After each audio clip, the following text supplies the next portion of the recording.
ನಮಸ್ಕಾರ, good morning. ಇದು news at 11. ನಾನು ಹರೀಶ್ ನಾಗರಾಜ್. ತುಂಬಾ ಜನರ ಪ್ರಶ್ನೆ ನಮ್ಮನ್ನು ಕೇಳ್ತಿದ್ದಾರೆ, ಎಲ್ಲೋದ್ರೂ ಅದ್ರ ಬಗ್ಗೆ ಗಮನ ಹರಿಸ್ತಾರೆ. ಮತ್ತೆ ಲಾಕ್ಡೌನ್ ಆಗುತ್ತಾ ನಮ್ಮ ರಾಜ್ಯ ಅಂತ.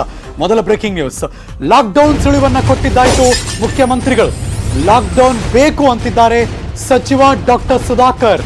Breaking news.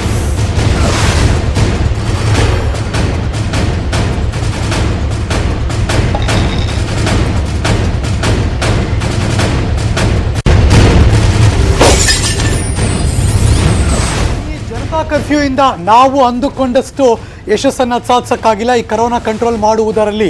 ಸೊ ಹಾಗಾಗಿ ಲಾಕ್ಡೌನ್ ಬೇಕು ಅಂತಿದ್ದಾರೆ ಆರೋಗ್ಯ ಸಚಿವರು. ಲಾಕ್ಡೌನ್ ಮಾಡಿದ್ರೆ ಬೇರೆ ಇನ್ಯಾವ ಮಾರ್ಗ ಇಲ್ಲ ನಮ್ಮ ಹತ್ರ ಅಂತಿದ್ದಾರೆ ಮುಖ್ಯಮಂತ್ರಿಗಳು ಕೂಡ. ಅವರ ಈ ರಿಯಾಕ್ಷನ್ ಇದೀಗ ಲಾಕ್ಡೌನ್ ಫಿಕ್ಸ್ ಆಗುವ ಲಕ್ಷಣ ಕಾಣಿಸ್ತಿದೆಯಾ ಅನ್ನೋ ಪ್ರಶ್ನೆ ಎದ್ದಿದೆ.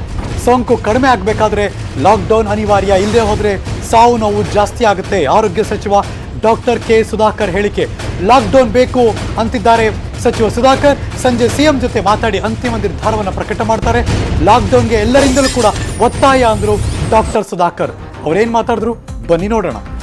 ಬಹಳಷ್ಟು ಒತ್ತಡಗಳು ನಮಗೂ ಕೂಡ ಸ್ಥಳೀಯವಾಗಿ ಕೂಡ ಬರ್ತಾ ಇದೆ. ಎಲ್ಲ ಪ್ರತಿನಿಧಿಗಳು ಕೂಡ ಕೊನೆಗೆ ಅವ್ರಿಗೂ ಕೂಡ ಅರ್ಥ ಆಗಿದೆ, ಈಗ ಇದೊಂದೇ ಮಾರ್ಗ ಅನ್ನುವಂಥ ನಿಟ್ಟಿನಲ್ಲಿ ಅವರು ಕೂಡ ವಿಚಾರ ಮಾಡ್ತಾ ಇದ್ದಾರೆ.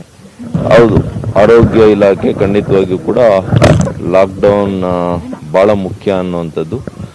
ಈ 14 ದಿನಗಳು ಇದನ್ನ ಚೈನನ್ನು ಮುರಿದೇ ಹೋದ್ರೆ ಬಹಳ ಏರುಗತಿಯಲ್ಲಾಗುತ್ತೆ. ಆಗ ನಮಗಿರ್ತಕ್ಕಂಥ ಮೂಲಭೂತ ಸೌಕರ್ಯ ಸಾಕಾಗೋದಿಲ್ಲ ಆರೋಗ್ಯ ಕ್ಷೇತ್ರದಲ್ಲಿ. ಹಾಗಾಗಿ ಇನ್ನಷ್ಟು ಆತಂಕ ಹೆಚ್ಚಾಗ್ತದೆ. ಜನರು ಜೀವ ಕಳ್ಕೊಳ್ಳುವಂಥದ್ದು ಹೆಚ್ಚಾಗುವಂಥದ್ದು ಆಗಬಾರ್ದು ಅಂತಂದರೆ ಇವತ್ತು ನಾವು ಭಾಳ ಬಿಗಿಯಾದಂಥ ಕ್ರಮ ಅವಶ್ಯಕತೆ ಇದೆ. ಆರೋಗ್ಯ ಇಲಾಖೆ ಮತ್ತು ತಾಂತ್ರಿಕ ಸಮಿತಿಯ ಸದಸ್ಯರುಗಳು ಕೂಡ ನನಗೆ ಅದನ್ನೇ ಅವರು ಗಮನದಲ್ಲಿ ಕೊಟ್ಟಿದ್ದಾರೆ.